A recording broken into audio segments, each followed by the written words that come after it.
Hi everyone, I'm Raven, this is October, and welcome back to our channel. Subscribe to become part of the hive. Be sure to like and ring the notification bell. Thanks, honeybees. Enjoy the video. Meow! Say bye-bye. Mwah. Love you. Hi friends, a lot going on. First things first, I just want to say, I know I haven't posted in a couple weeks. It's because I'm working on this long X-Men series video where I review all the X-Men movies. I watched them all before I watched Deadpool and Wolverine, so I'm going to talk about that movie in that video too. I've had all sorts of problems with it. I've had to reshoot parts of it multiple times, and it's just taking forever. So that will be out at some point, hopefully by the end of the month, because I'm also planning a big summer catch-up review with a bunch of other movies that I've seen so far this summer. Trap, Longlegs, Twisters, a bunch of other things. All movies better than the movie I'm going to talk about today. Yesterday, I saw Harold and the Purple Crayon, and this movie has just been heavy on my mind since I watched it. I'm in the middle of getting ready for an event right now. I did not get dressed up like this for this video. I just could not stop thinking about it since I watched it because it's kind of pissing me off and I just kind of want to talk about it. That's also why I'm in the more casual space today, because this is a more casual review than what I usually do. But I watched Harold and the Purple Crayon because I love Zachary Levi. If anyone saw one of the trailer reactions I did recently for movies coming up in 2024, Harold and the Purple Crayon was one of those trailers, and I talked about how nothing could make me hate Zachary Levi, even though that movie did not look very good from the trailer, and the movie itself, watching it, of course, was not very good, as I expected. I still love Zachary Levi. I think he's being miscast. He's being typecast, and he's being miscast in that type. And that pisses me off. I think Zachary Levi has a lot more potential than filmmakers are giving him credit for, than audiences are expecting from him.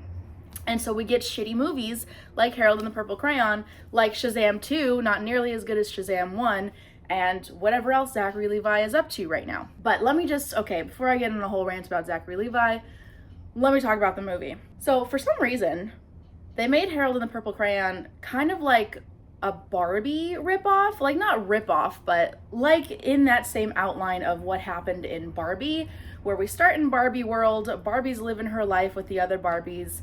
She has this sort of existential crisis that causes her to want to enter the real world, find her creator, find out what she was made for, and goes on this whole journey of discovery. Harold and the Purple Crayon kind of follows that, in that we open with Harold as a baby, as we all know him in the books, with his purple crayon, creating his friends Moose and Porcupine in this blank world that he is just creating to be whatever he wants to be. And then Harold grows up in the cartoon book world, which doesn't happen, I think. I don't remember reading any Harold books where he grows into a teenager, adult, and then middle-aged man, but it's fine. We see him in his crayon world, all grown now, still doing his same stuff, still making his purple drawings with Moose and Porcupine. The only human interaction he ever gets is with the narrator, at least that we see. We don't see any other people in Harold's universe, which kind of explains why he stays very childlike even as he grows, which begs the question, why does he have to grow up? He doesn't. I feel like there's really no purpose to making him Zachary Levi. He could have just been a child. He acts very childish, but more on that later. In talking with the narrator, he has this moment of, oh, why did you create me? Who are you, narrator? Narrator revealing himself to be his creator through just telling him, hey, I'm your creator. And then all of a sudden he never hears the narrator again. So Harold decides to draw a door into the real world to find this creator, who all he knows is that he's an old man. So pretty quickly we go from the Harold cartoon book universe to the real world. Very, very quickly. We did not spend a whole lot of time in the Harold book world, which that was a really big appeal to me about Barbie, was that we spent so much time in Barbie land and world building in Barbie land, so that it was a lot more clear what the differences were between Barbie land and the real world, to see that culture shock that Barbie and Ken go through.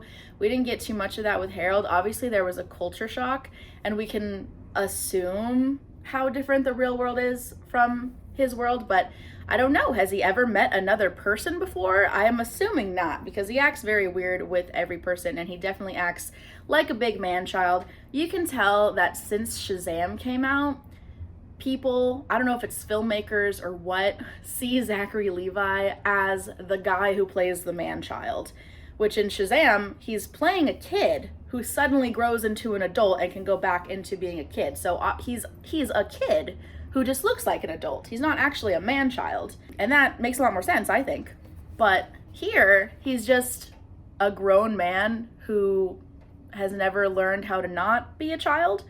So he's just a man-child, an innocent, dumb man-child doing whatever he wants in this world because he has no idea how it works. And also along the lines of Barbie, he runs into a single mom, played by Zooey Deschanel, with a young boy. Instead of a young daughter, she has a young son who also has his own problems. Her husband, his dad, died at some point. We can assume it's fairly recently. She's in this like dead-end job trying to support him. He doesn't have any real friends. He has this imaginary friend who's like an alligator, eagle, hybrid lion creature who he calls Carl. And Harold runs into them in his search for this old man and creates a bond with the boy because he himself is very childlike. And also his friends are there too, Moose and Porcupine, except when they enter the real world, they become human for some reason. I don't know why. It's never explained. It doesn't really matter. I assume it's because they don't want a big CGI moose and CGI porcupine following Harold around the whole movie, so they turned them human to also do like a little culture shock moment of these beings who were animals their entire lives now being humans in the real world. And there's some like funny stuff with that, I guess, but that's the only thing I can assume is they didn't want to do all that CGI the whole time. Like that would have been even weirder than the choices that they already made. But sometimes Moose does turn into a CGI moose. When he's scared, he turns back into a moose. I don't know why. It's used as a plot device. It's fine. It's fine. You can't really question too much about this, which is a shame because I want to. I don't think that movies meant for children have to be dumb. Like, because I know there's a lot of people out there who are going to think, Raven, this is a movie for kids. Why are you getting mad about this? Well, because there's a lot of really good, insightful, creative movies for children out there. Like, we don't have to question a child's intelligence when we're making movies for them. Like, this is almost like insulting having a movie so dumb being targeted to children, like children can't understand complex characters or complex plots. They can. There obviously wasn't a lot of care put into this film. This felt very rushed. The whole plot, everything just felt so rushed, getting him from the book world to the real world to meeting our other main characters. It all just happened very, very fast. Not a lot of build-up, not a lot of character development, not a lot of anything at all, really. Also, no human acts like a person would. When Harold and Moose run into Zooey Deschanel and her son, his name is Mel, she like almost hits them with her car. And as like compensation or to be nice to help them out because they don't have any place to go, she lets them stay in her house. These two strange grown men who are acting very weird, who are talking about looking for an old man and have no place to go. She's a single mom with a young son, and she lets these two grown men stay in her home overnight and hang out with her son. And she doesn't even know it when Harold comes out of the attic or wherever he's staying in her house to talk to Mel, like in the middle of the night, where he opens up about how his dad died and Harold doesn't know what that means. And they start playing around with the Purple Crayon because the Purple Crayon works in the real world too to actually make real things. And he makes like a new tire for their car, and he paints their house a different color, and they make a whole bunch of pies together and eat them.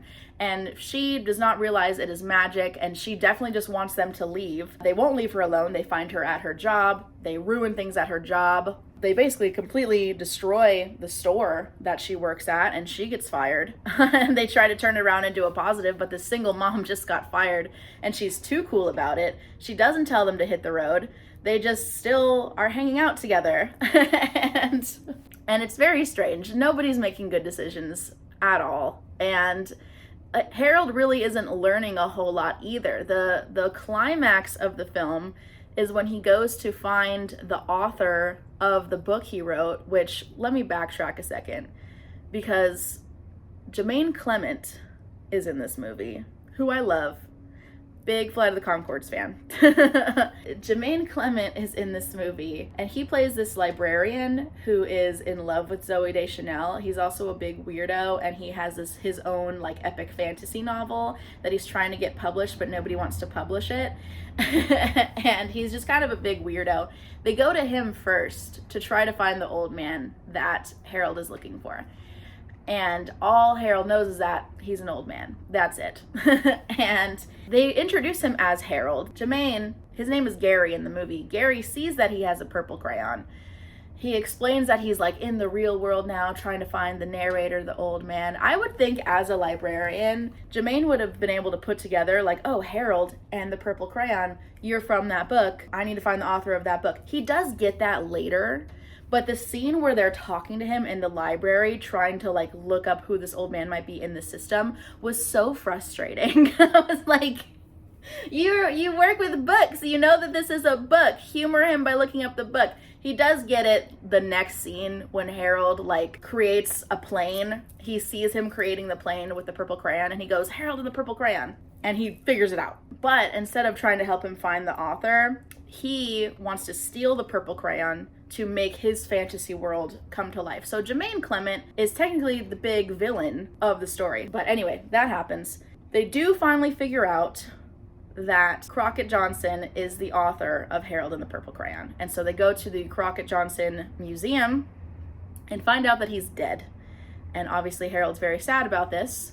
And this is, I guess, where we get character development, because suddenly he's all sad and everything that he's created with the purple crayon disappears, including his friends, and he kind of loses all hope. He gets kidnapped by Jermaine, who takes the purple crayon from him to go and create his own fantasy world. So Harold's just kind of down in the dumps. He's chained up. Mel comes to find him. At some point earlier in the movie, Harold had broke his purple crayon and gave half of it to Mel. So Mel uses it to get them out of there, and they have this whole big ending sequence where they have to fight Jermaine Clement, who's trying to take over and make the world his fantasy world. Because in a movie, you have to have a big climax fight, even in Harold and the Purple Crayon. You got to fight the big baddie, you know? So they do, and they end up creating a portal to the world that Jermaine Clement thought of, and he just goes and lives in there. And everything else is great. It's fine. And we learned that you can't give up hope, that you can always be creative, that you can make the world what you want to make it, as long as it doesn't hurt anybody, even though Harold has caused problems the whole time. So they did inspire Zooey Deschanel, her character, to get back into music. She had like a failed dream of wanting to be a musician. That's why she was stuck in a dead-end job at a store. But since they ruined that for her, now I guess she has no choice but to pursue other dreams. So that was good. You know what actually pisses me off though? Aside from a lot of stuff, what actually pisses me off is at some point, Mel's imaginary friend Carl, the alligator, eagle, lion hybrid thing, who's been invisible this whole time because he's not real, and he makes everyone around him act like it's real. Harold and Moose and all them just kind of play along with it. And his mom is getting sick of it. She's like, you need to make some real friends. And she's right. He does. But instead of him going on this arc of like opening up to real people and making real friends, we also see that he's like bullied in school. Instead of that, which would have been a great arc for Mel's character, at some point they make Carl real with the purple crayon. Carl becomes real. And then at the end of the movie, Mel has made no new friends, and now Carl is real. So we can just have Carl, right? Who doesn't talk. He's a little creature, and I guess is his pet now. So what's the lesson there? Make your imaginary friends real? People can't really do that. And then Harold and Moose and Porcupine go back to their world, also having really not learned a whole lot, honestly, because they already felt like the world was what they could make it and to follow their dreams and blah, blah, blah. There was a moment where Harold was sad because he found out his creator was dead, but then they all made him feel better about that, and we were back to pretty much where we started. So what was the point? I beg you, what was the point? That was the events of the movie. If you couldn't tell, I don't recommend it. So if you haven't seen it, there you go. That's the movie. I just spoiled the whole thing for you. I hope you weren't planning on seeing it if you didn't want to be spoiled. But I see it anyway if you want, I guess. But it's not good. I wanted to walk out, but I am a critic. I am a movie critic, and I will not walk out. I haven't done it yet, and I hope I never will, because at least I have something to say, right? I couldn't talk about this if I didn't see the whole movie. I was hoping something interesting would happen in the end. And all the stuff with Jermaine, especially like the end like battle with him, that was probably the most interesting thing to watch. At some point he swallows the crayon, and so like the powers of creation is inside of him, and then they have to like get it out of him. Like, that was interesting, I guess, compared to the rest of the movie. And like I said, I do like Zachary Levi, but here's another thing that pisses me off. The de-aging of Zachary Levi in these movies. He is a beautiful mid-40s man with salt and pepper hair and facial hair. I'll put up some images of him, of what he looks like outside of film. He's gorgeous. He's beautiful. As his age, he looks great for his age, and I don't understand why these filmmakers keep trying to make him look younger. They keep dyeing his hair, they keep making him clean shaven, they put all this makeup on him to get rid of his natural wrinkles, but it doesn't always work, and so he just looks weird. And especially paired with him acting like a man-child, he just looks like someone who they're trying to force to be younger in every aspect. Like, it's okay to be a guy in your 40s, to play a guy in your 40s. He's done it before. He needs to keep doing it, because those are his good roles. That's where he shines. Really, he shines as like a suave, charming man. He's the voice of Flynn Rider in Tangled, and yeah, that's just his voice, but I could easily see him playing that sort of character. In the show Chuck, that's not a man-child, that's a fully grown, mature man, and yeah, he has his like ups and downs, and maybe he's not the most suave at all times, but that was so much better than this. Even in American Underdog, where he's actually playing a grown man, doing grown man stuff. He's a football player. He's a little bit too old to be playing football, but he's still good at it. He gets back into it, this whole underdog story. That was great. That was fine, you know? But everything else, and the Shazam one, great. He plays a man who is really a child very well, but I hate that that's like his typecast right now, or becoming his typecast. He needs to stop doing that, right? Outside of the Shazam universe, he doesn't need to play that character. He's not born to play a man-child. He's not Will Ferrell, okay? It's gotten old for Will Ferrell. He needs to stop doing that too, honestly. But Zachary Levi, he has so much potential that filmmakers are just not taking advantage of. And fans like me are starving for another good Zachary Levi role. When is it coming? Where is it? I don't know. Enough with this man-child bullshit. I'm sick of it. That's all I have to say, honestly. And that's all I have to say about the movie, too. It was ridiculous. The CGI, when we did see it, bad. There was some weird ADR in there too. There's nothing special to look at. The shots felt very flat. The lighting, everything was bright, but it wasn't interesting. You need some shadow. You need something interesting with the scenery. It just looked so normal and average and over bright. It looked too much like a movie. Like, they sat down, they were like, we're gonna make a movie, but there was really no good creative vision behind it from anybody. It was just one of those factory films that gets pumped out, playing on these big names, on Zachary Levi, on Lil Ray Howard, on Zooey Deschanel. Oh, this children's book that everybody has read when they were a kid. We're gonna do something weird with it and make him a grown man for some reason.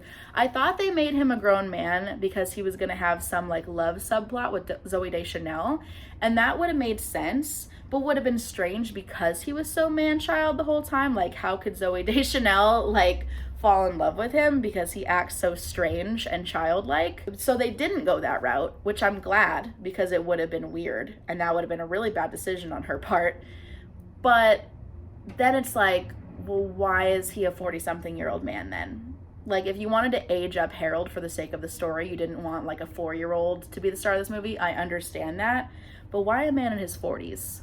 You know, why not like a teenager or someone in their early 20s even? Why was it Zachary Levi?